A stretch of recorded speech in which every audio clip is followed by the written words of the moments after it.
সুধী দর্শক, বিরতির পরে আবারও আপনাদের সামনে উপস্থিত হতে পেরে আল্লাহ রাব্বুল আলামিনের শুকরিয়া আদায় করছি।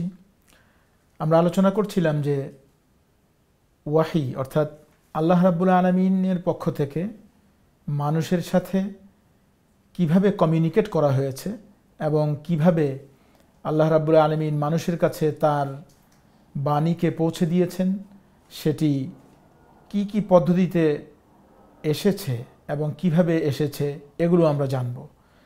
তার আগে আমরা বলছিলাম যে ওয়াহি হচ্ছে আল্লাহর পক্ষ থেকে ইন্সপিরেশন অর্থাৎ আল্লাহর পক্ষ থেকে নির্দেশনা এবং আল্লাহর পক্ষ থেকে বাণী, আল্লাহর পক্ষ থেকে যেই আদেশ নিষেধ, এগুলো সবগুলো ওয়াহির অন্তর্ভুক্ত। এখন কথা হচ্ছে যে আমরা বলছিলাম যে কোরআনে কারীম হচ্ছে আল্লাহর পক্ষ থেকে একটা ওয়াহি। এটি আল্লাহ রাব্বুল আলামিন মানুষের হিদায়াতের জন্যে আমাদের প্রিয় নবী মুহাম্মদুর রাসূলুল্লাহ সাল্লাল্লাহু আলাইহি ওয়াসাল্লামের উপরে নাজিল করেছেন।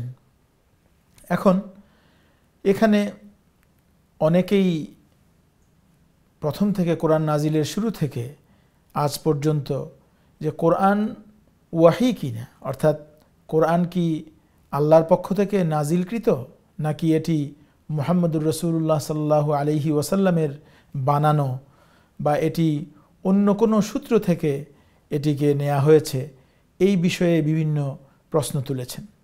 এখন কথা হচ্ছে যে আল্লাহ রাব্বুল আলামিন নিজেই নিশ্চয়তা দান করেছেন যে এই কোরআন হচ্ছে ওয়াহি এবং এটি মুহাম্মদুর রাসূলুল্লাহ সাল্লাল্লাহু আলাইহি ওয়াসাল্লামের বানানো নয়। এখন যদি এই কোরআন মুহাম্মদুর রাসূলুল্লাহ সাল্লাল্লাহু আলাইহি ওয়াসাল্লামের বানানো হতো, তাহলে কোরআনের মধ্যে এমন অনেকগুলো ঘটনা রয়েছে যার মাধ্যমে এটি প্রমাণিত হয় না যে এটি মুহাম্মদুর রাসূলুল্লাহ সাল্লাল্লাহু আলাইহি ওয়াসাল্লামের বানানো। কারণ যদি হতো তাহলে ওই অবস্থায় মুহাম্মদ সাল্লাল্লাহু আলাইহি ওয়াসাল্লাম নিজেই এর সমাধানগুলো দিতে পারতেন। আসুন আমরা এরকম ধরনের কয়েকটি বিষয়ের দিকে তাকাই।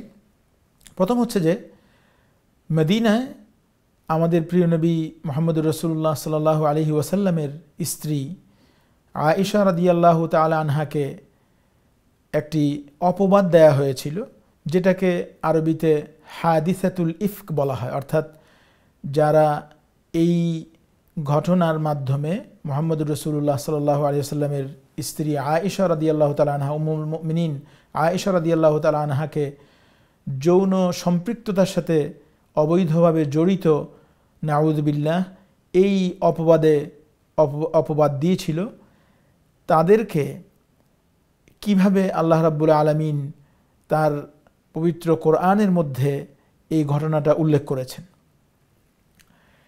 এখন কথা হচ্ছে যে যখন এই ব্যাপারে উম্মুল মুমিনিন আয়েশা রাদিয়াল্লাহু তাআলা আনহাকে অপবাদ দেয়া হলো, তখন মুহাম্মদুর রাসূলুল্লাহ সাল্লাল্লাহু আলাইহি ওয়াসাল্লাম যদি কোরআন নিজে তৈরি করতেন অথবা আল্লাহ ছাড়া অন্য কোনো উৎস থেকে তিনি যদি এই কোরআন পেতেন, তাহলে এই ঘটনা ঘটার পূর্বেই তিনি এর ব্যাপারে যেই বিধানাবলীগুলো এসেছিল সেগুলো তিনি নিয়ে আসতে পারতেন।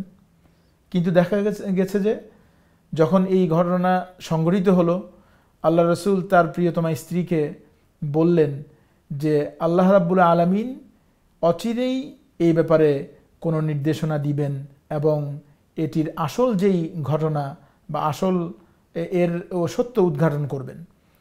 তাহলে দেখা গেল যে রাসূল পাক সাল্লাল্লাহু আলাইহি ওয়াসাল্লামকে 1 মাসেরও বেশি সময় ধরে অপেক্ষা করতে হলো যে এই ব্যাপারে আসল সত্য কী সেটার জন্য। কোরআন যদি আল্লাহ রসুলের নিজের বানানো হতো অথবা কোনো পরিচিত উৎস থেকে তিনি যদি এই কোরআনকে পেতেন, তাহলে এই ধরনের ঘটনা ঘটত না।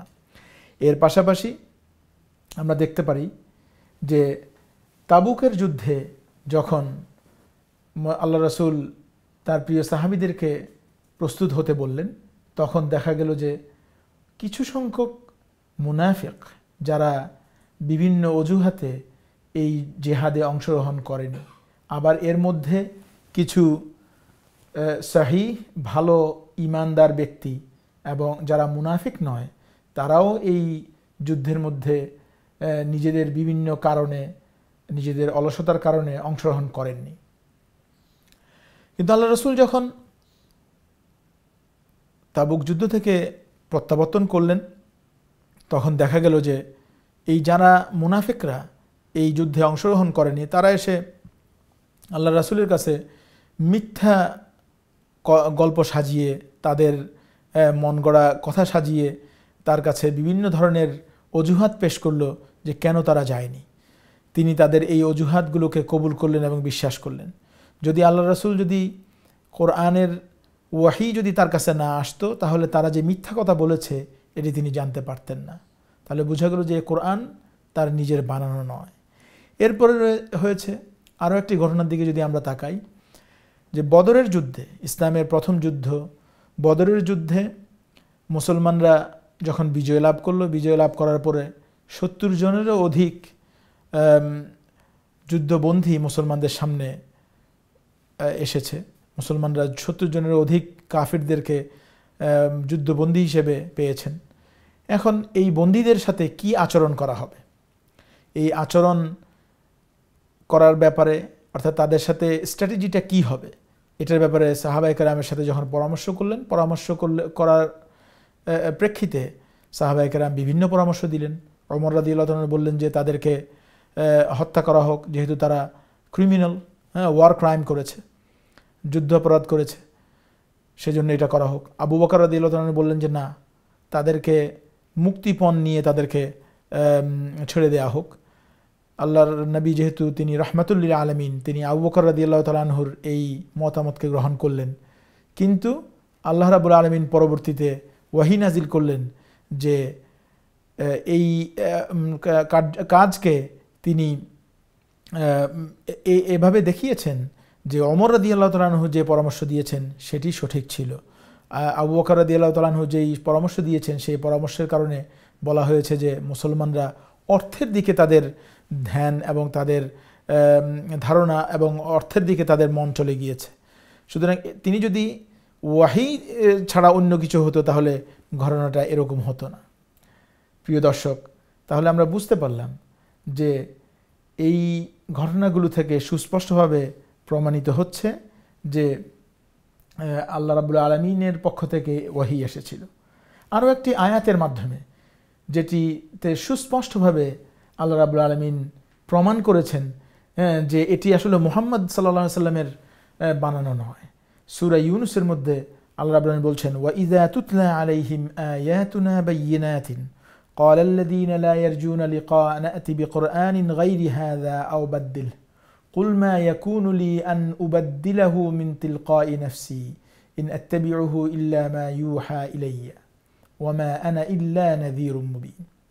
এই আয়াতের অর্থ হচ্ছে যে যখন আমাদের প্রিয় নবীর উপরে কোরআনের আয়াতগুলো যখন তিলাওয়াত করা হয়, জিবরাইল যখন কোরআনের আয়াত নিয়ে নাজিল হয়, তখন কাফিররা দাবি করে বসলো যে এই কোরআনের বিভিন্ন আয়াত বিভিন্ন কিছু পরিবর্তন করার জন্য, অর্থাৎ বিভিন্ন বিধানাবলীগুলোকে পরিবর্তন করে এটাকে অল্টারেশন করে ভিন্ন বিধান নিয়ে আসার জন্য, ভিন্ন কোরআন নিয়ে আসার জন্য। কিন্তু আল্লাহ রাসূল কি কখনোই তাদের দাবি অনুযায়ী এভাবে করতে পেরেছেন? পারেননি। কারণ আল্লাহ রাব্বুল আলামিন এই আয়াতের মধ্যে বলছেন যে আমি কিভাবে এই কোরআনকে পরিবর্তন করে অন্য কোনো কোরআন নিয়ে আসব। কারণ আমি তো শুধুমাত্র আল্লাহর পক্ষ থেকে আমার উপরে যেই ওয়াহি আসে সেই ওয়াহিকে আমি অনুসরণ করি, সেই ওহির ভিত্তিতে আমি আমার কার্য সম্পাদন করি, এবং আমি তো শুধুমাত্র একজন পথ প্রদর্শক এবং ভীতি প্রদর্শনকারী। সুতরাং এই আয়াতের মাধ্যমে বোঝা গেল যে যদি তিনি সত্যিই নিজের পক্ষ থেকে কোরআনকে তৈরি করতে পারতেন, তাহলে এই কোরআনের কাফিরদের যে দাবি সেই দাবি তিনি পূরণ করতে পারতেন। কিন্তু সেই দাবি তিনি পূরণ করতে পারেননি, কারণ এটি ওয়াহি, আর ওয়াহি আল্লাহর পক্ষ থেকে নির্ধারণ হয়, মানুষের পক্ষ থেকে নির্ধারণ হয় না। সুতরাং এই উদাহরণগুলো থেকে আমরা দেখলাম যে কোরআন হচ্ছে ওয়াহি এবং কোরআন আল্লাহর পক্ষ থেকে মুহাম্মদুর রাসূলুল্লাহ সাল্লাল্লাহু আলাইহি ওয়াসাল্লামের কাছে অবতীর্ণ হয়েছে। প্রিয় দর্শক, আমরা আজকের এই পর্বের মধ্যে ওয়াহি সম্পর্কে জানলাম এবং কোরআন যে ওয়াহি সেটি সম্পর্কে আমরা নিশ্চিত হলাম। আমরা এই কোরআনের এই ওয়াহির যেই পদ্ধতি এবং ওয়াহি কীভাবে আমাদের প্রিয় নবী মুহাম্মদ রাসূলুল্লাহ সাল্লাল্লাহু আলাইহি ওয়াসাল্লামের কাছে এসেছে এবং ওয়াহি কখন এসেছে সেগুলো সম্পর্কে পরবর্তী পর্বে ইনশাআল্লাহ আমরা জানব এবং ওই পরবর্তী পর্বে আপনাদের সাথে আবারও দেখা হবে এই আশাবাদ ব্যক্ত করে এখানে শেষ করছি। আসসালামু আলাইকুম ওয়া রাহমাতুল্লাহি ওয়া বারাকাতুহু।